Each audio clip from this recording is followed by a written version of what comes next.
how to get voice chat in Roblox. Hey everyone, in this video, I'll show you how to get and enable voice chat in Roblox so you can talk to other players in your games.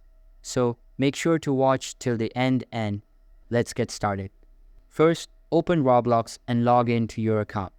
In the top right corner, tap the settings icon to open the menu and then tap settings again. Before you can enable voice chat, you'll need to verify your phone number. Find the section labeled phone number and tap add phone. Enter your phone number, follow the prompts to verify it, and press done once it's confirmed. Next, look at the menu on the left side and tap privacy.